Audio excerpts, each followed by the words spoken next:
দিনটা আজকে ভীষণ হ্যাট্রিক হতে চলেছে। মাছের ঝোলটা ফুটে গেছে, এবার এর মধ্যে দিয়ে দেবো সর্ষের।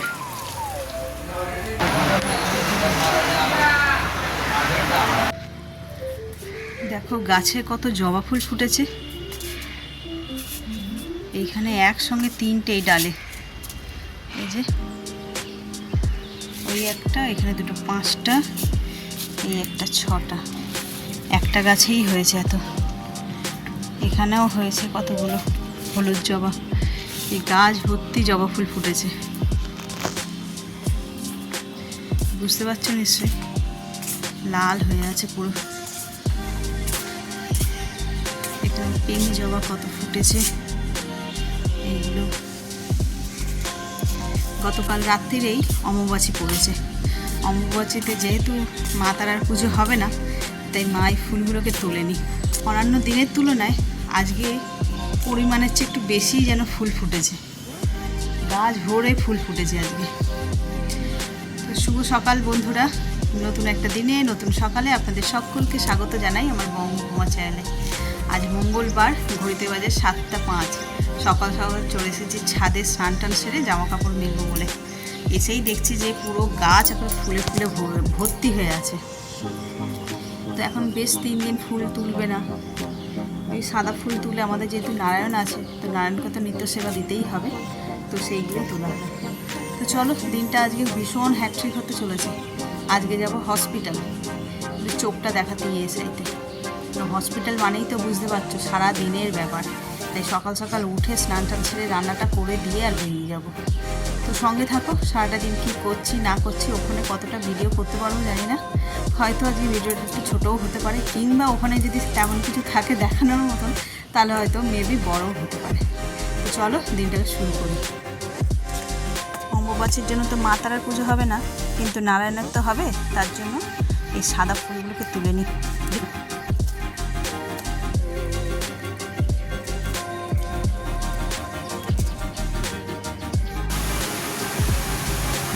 সাদা ফুল তুলে আনলাম।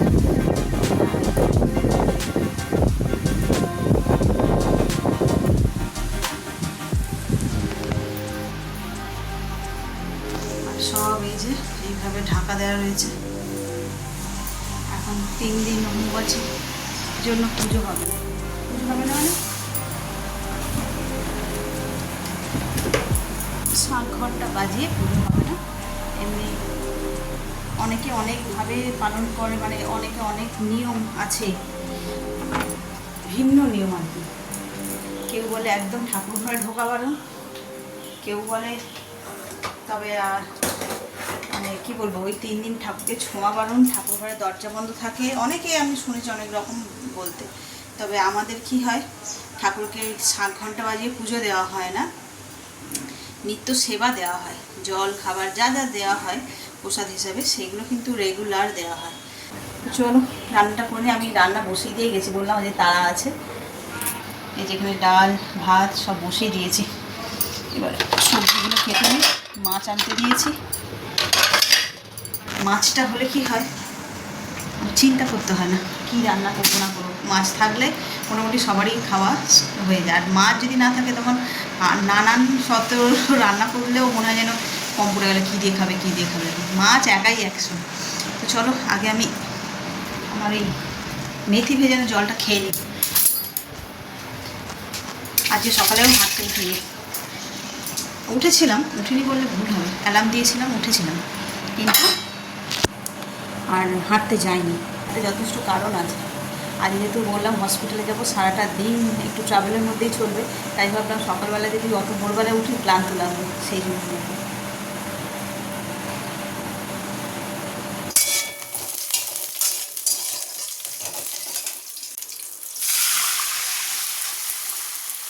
পেঁপে দিয়ে ডাল ফোড়ন দেওয়া হয়ে গেল। আর বাজার দিয়ে আজকে কী এনেছে দেখো, প্রত্যেকটা মাছে এরকম ডিম ভর্তি, এর চেয়ে ভালো মাছ মনে আর হয় না পৃথিবীতে।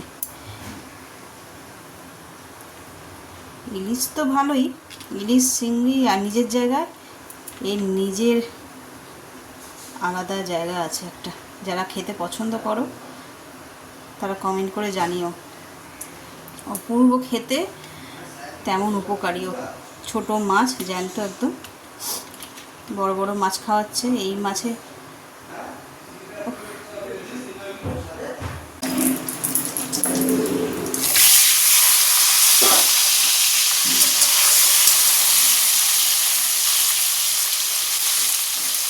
মাছগুলোতে তেল মাখিয়েছিলাম বলে ফাটছে না, তাও ভয় ছিল ঢাকা দিচ্ছি।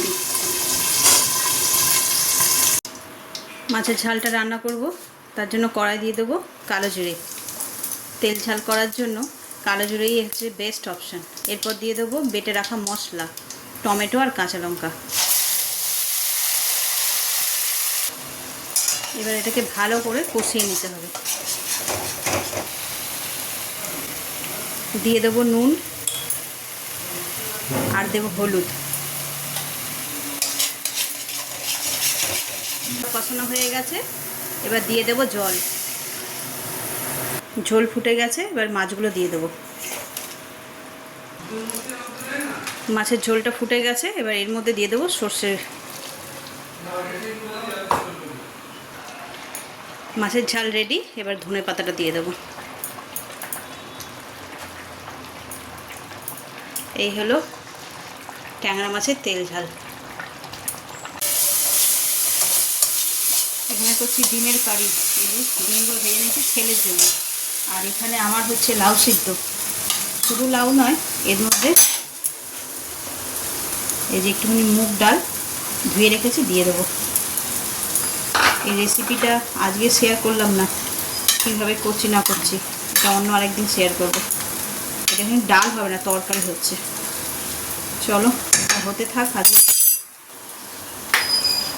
আর যেহেতু হসপিটালে যাওয়ার আছে না, দেরি হয়ে যাবে, তাই আর ডিটেলসে কিছু দেখালাম না। এটা তো এখন রোজই খাচ্ছি বা খাবো, তো তোমাদের পরে একদিন শেয়ার করবো। চলো চটপট করে রান্নাটা আগে ছেড়ে রেডি হয়ে বেরিয়ে চলবো। আগে ব্রেকফাস্টটা করে যেতে হবে, কারণ সেগুলো বারবার করে বলে দিয়েছে চোখের ব্যাপার। তোমার চোখের উপর ডিপেন্ড করছে তোমার কখন ছুটি হবে। যদি ড্রপ দিয়ে বসিয়ে রাখে তাহলে কিন্তু অনেকক্ষণ সময় লাগে।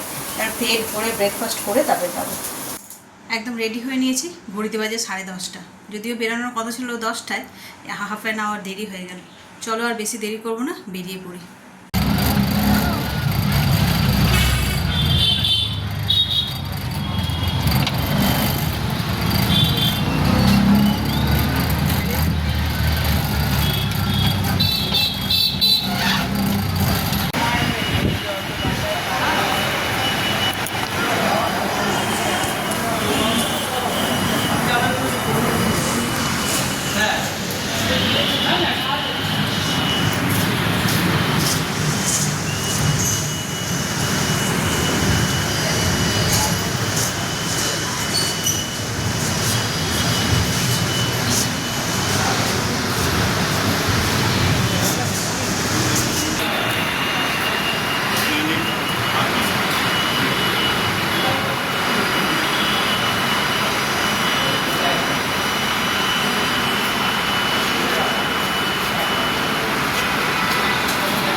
ছুঁড়ে ছুঁড়ে দিচ্ছে টাকাগুলো, ছুঁড়ে ছুঁড়ে দিচ্ছে টাকা পয়সা সব।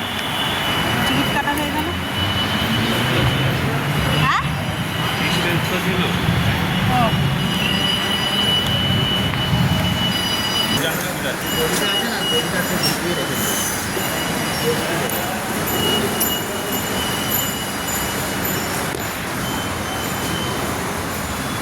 আমি খুঁজে কোথায় চলে গেল, কেন তোমার আটকে গেছিল? ওই সেই তার বাড়িতে। তাই আমি এই দিকটা বলছি, সিঁড়িতে তো দেখতে পাচ্ছি না, সাইড দিয়ে দেরি হয়ে যেত। টাইম লাগবে সব দৌড়াতো না, উপরে দাঁড়িয়ে। হ্যাঁ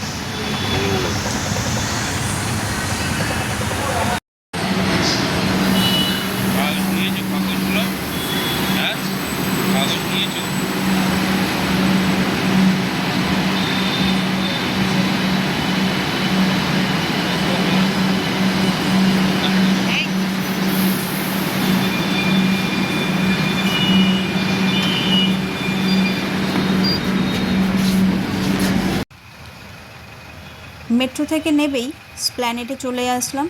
এখান থেকে বাসে করেই যাব ইএসআই হসপিটাল। বেশ খানিকটা দূর, বাস না হলে হবে না। কিন্তু মজার ব্যাপার কি জানো, এই রাস্তাটা দিয়ে আমরা কখনো বাসে করে যাতায়াত করিনি। বাড়ি থেকে এসপ্ল্যানেড কিংবা নিউ মার্কেট পায়ে হেঁটে যে কতবার যাতায়াত করেছি। কত পুজোর সময় শপিং থেকে শুরু করে পয়লা বৈশাখ, ক্রিসমাস, যে কোনো উৎসবে নিউ মার্কেট ছাড়া আমাদের যেন অন্য কোনো গতি ছিল না। আর সেই নিউ মার্কেটে কিনা আবার বাসে করে অসম্ভব। পায়ে হেঁটে ছেলেকে নিয়ে, পাশের বাড়ির বাচ্চাদের নিয়ে, এমনকি আমার কর্তার সঙ্গেও। শুধু তাই নয়, এখনও ঠাকুর দেখে যখন বাড়ি ফিরি তখনও কিন্তু পায়ে হেঁটে এসপ্ল্যানেড পর্যন্ত আসে। এই রাস্তায় আমরা বাসে চড়ার কথা ভাবতেই পারি না। দেখো, কথা বলতে বলতে আবার ছেলের স্কুলের সামনেও চলে এলাম। এই যে স্কুলের স্মৃতি, কী আর বলবো তোমাদের, কম বেশি সকলেই জানো। এই যে দেখো গুটি কত মা দাঁড়িয়ে আছে, একসময় আমরা এখানে এরকমভাবে ভিড় করতাম। এখানেই খাওয়া দাওয়া, এখানেই পিকনিক, গসিপ, পিএনপিসি, কী না করিনি। বেশ মজায় দিনগুলো কাটিয়েছিলাম। নার্সারিতে ভর্তি করেছিলাম, ক্লাস 6 পর্যন্ত এখানেই ছেলে পড়েছে। ওই কটা বছর জীবনের সেরা মুহূর্ত। স্কুল লাইফ যেরকম আমাদের কাছে আনন্দের ছিল, ছেলের স্কুল লাইফটাও আমরা বেশ এনজয় করেছি। আমার মনে হয় সব মায়েরাই কিন্তু এটা রিলেট করতে পারবে, কি তাই না? এই যে ওই বইয়ের সামনে আছে, আর এই উল্টো দিকে হচ্ছে টাকি স্কুল। অনেকটা দেরি হয়ে গেছে।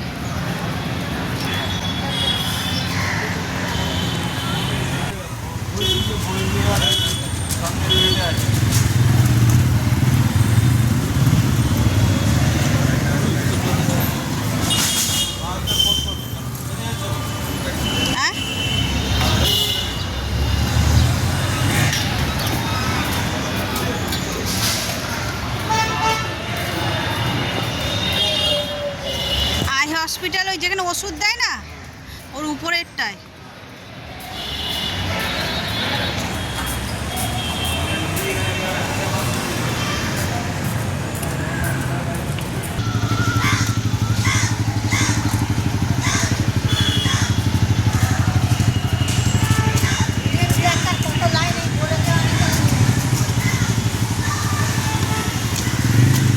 কত গাছপালা, ঠান্ডা একদম।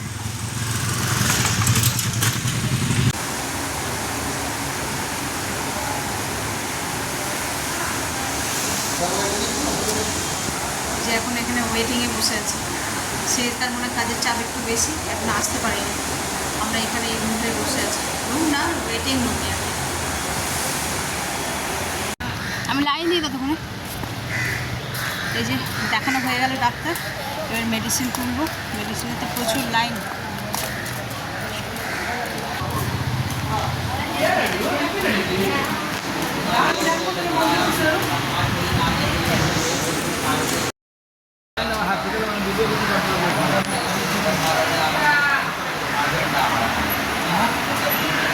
আমি লাস্ট, চোখ মুখের কী অবস্থা হয়েছে।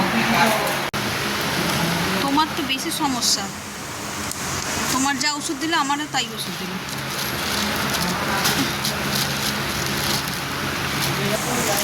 দেখানো হয়ে গেল, সব ঘুরতে বাজে একটা, সব কাজ কমপ্লিট। এবার বাড়ির উদ্দেশ্যে রওনা দেবো। ওই বিয়েতে বাদাম আছে, খাবে? হ্যাঁ ওই বাদামের বাক্সটা বের করো। খাওনি কেন? আরে তখন তাড়াহুড়ো করে খাবো হচ্ছিল না, তারপর ভাবলাম যে যদি দেরি হয় ওখানে বসে খেয়ে নেবো। হসপিটাল থেকে বাড়ি ফেরার সময় আমাদের এই পুরনো বাড়ির পথ দিয়েই ফিরতে হয়। প্রতিবার যখন যাই এই জানলা দিয়ে তাকিয়ে থাকি, না জানি কিসের আশায়। যদি কারোর সঙ্গে দেখা হয়, 17টা বছর এই পাড়ায় কাটিয়েছি, অনেক মানুষের সঙ্গে পরিচিতি হয়েছে। যদি কারোর সঙ্গে দেখা হয় সেই আশায় হয়তো তাকিয়ে থাকি। পুরনো বাড়ি বলে কথা, অনেক স্মৃতি জড়িয়ে আছে। আমাদের পাড়ায় যে বিশাল জগদ্ধাত্রী পুজো হয়, সেই 3-4টে দিন তো এই পাড়ার মধ্যেই আমরা বসে থাকতাম। কত যে মানুষের সমাগম হতো। এই যে দেখো, দেখতে দেখতে চলেই এলাম। এই ফাঁকা জায়গাটাতেই হতো পুজো, আর তার পাশের গলিতেই হচ্ছে আমাদের বাড়ি। যখন এখানে থাকতাম, ওইখান থেকে দাঁড়িয়ে দাঁড়িয়ে দেখতাম বাসে করে সব মানুষেরা চলে যাচ্ছে, আর বাস থেকে আজ আমি দেখছি। হসপিটাল থেকে আসার পর আর একদম ভিডিওই করা হয়নি। এসে এত টায়ার্ড হয়ে গেছিলাম, খাওয়া দাওয়া করে আর শুয়ে পড়েছিলাম। তারপরে এই সন্ধ্যেবেলা উঠে চা ঠা করে নিয়েছি। এখন গেছি রান্নাঘরে রান্না করবো বলে। আর এই যে চশমা দেখছো, এই চশমাটা আমার আগাগোড়াই ছিল, যখন পড়াতাম কিংবা ফোন দেখতাম তখনই পড়তাম, কিন্তু এখন এটা বরাবরের জন্য সবসময় পরে রাখলে তবেই ভালো। তো চলো রান্নাঘরে যাই। আর রান্নায় আজকে তেমন কিছু হচ্ছে না, আলুর দম মতন করছি। তো চলো, এখানে মশলা কষা হচ্ছে আর এখানে আলুগুলো তো ভেজে রেখেছি। আলুগুলো এরকম করে কাটা, কারণ আলুগুলো এক সাইজের ছিল না, কাটতে কাটতে এরকম মনে হয় জানি এরকম করলে সবটা একই সাইজের হবে, সেই জন্যই হবে কাটা। চলো মশলাটা ভালো করে কষিয়ে নিই আগে। মশলা কষানো হয়ে গেছে, এবার জল দিয়ে দেবো।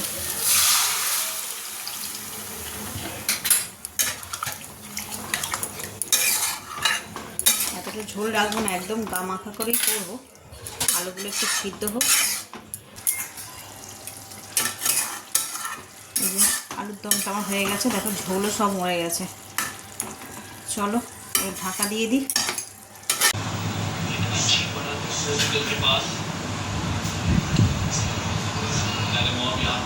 ক্যামেরায় অত বোঝা যাচ্ছে না, এই যে সাপোর্টার খেয়ে দিয়ে আর এখানেই পড়ে গেছে, এইখানেই বসে খেয়েছে। কত তোর রোনাল্ডো? 3-0। কখন শেষ হবে? হ্যাঁ কখন? হাফ অ্যান আওয়ারের মধ্যে শেষ হবে।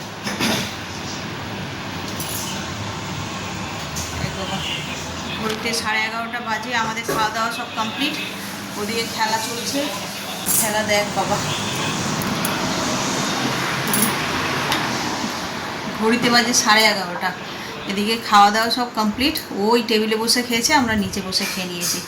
আর যেহেতু মানে পছন্দের টিম জিতছে, তো খেলা ছেড়ে এই মুহূর্তে অন্তত আসবে না। তো চলো ও খেলা দেখে নিক বাকিটা। আর আমরা খেয়ে দিয়ে শুয়ে, খাওয়া দাওয়া হয়ে গেছে, ও শুয়ে পড়বো। কাল আবার ভোরবেলা উঠতে ওর বাবা মর্নিং ডিউটি যাবে। কালকে অবশ্য কী বলে যেন দশহরা আছে। আমাদের তেমন বিশেষ কিছু রান্নাবান্না হবে না, আমাদের নিয়মে হচ্ছে দই চিড়ে খেতে হয় সেদিন। আর ভাত মানে গরম খাবার খাওয়া যাবে না সকালের দিকে, বিকেলে লুচি পরোটা যেরকম হয় হবে। তো সেই জন্য সকালের দিকে রান্না নেই। ওর বাবা যেহেতু যাবে, তাই ওর বাবাকে এক্ষুনি পরোটা তরকারি এই সমস্ত করে আর দিয়ে দেবো। ভাত ডাল মাছ মাংস কিচ্ছু হবে না।